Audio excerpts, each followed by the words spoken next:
The event today is about promoting and supporting and celebrating success around positive changes that have taken place on what is called a Notorious interface.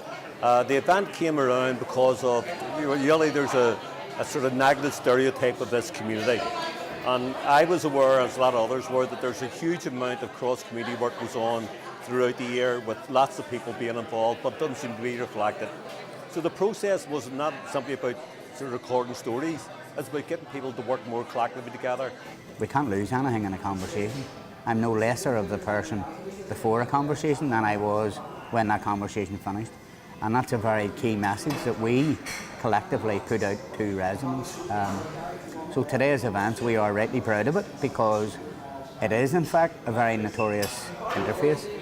And if it is notorious today, it should be for the simple fact that people are willing to engage in a process of change. My own part today then was to highlight the fact that poverty unites people, and that from an advice and generous advice perspective, that across North Belfast, advice workers have been breaking down barriers for many years in that we go across communities to deliver advice to people who are in need.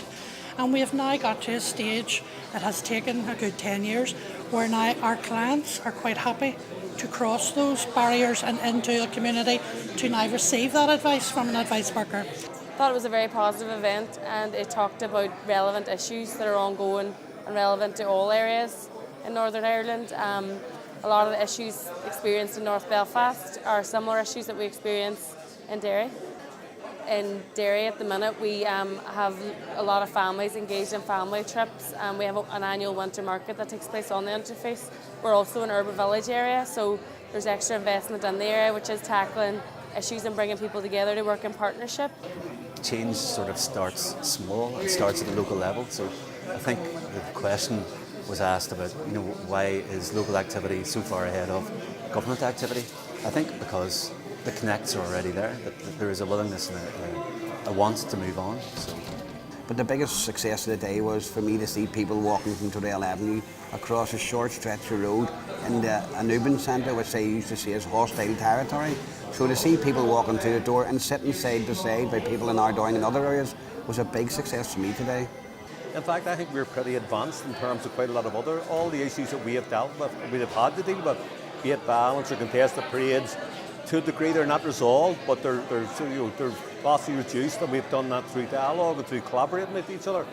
So we are in a sort of, very much in a very collaborative framework up here.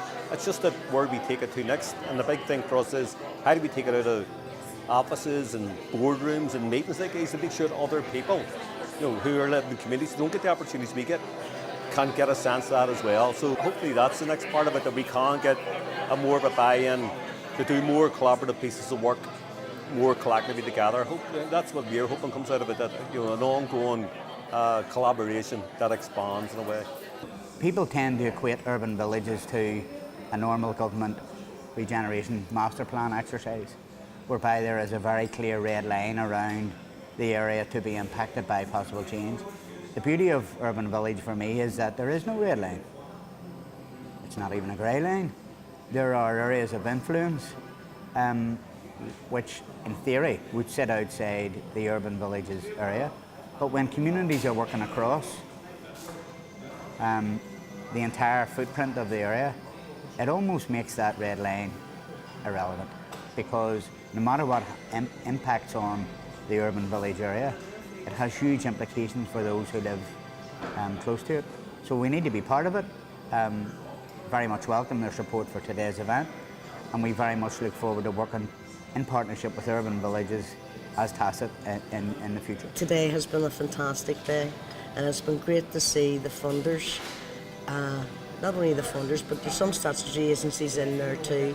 Housing Executive was all in one room, and they were listening to what was being said from the real people on grassroots level, and that's who needs to be listened to, is the people on the grounds. And it's great that the day has happened, and maybe we need more of this in the future.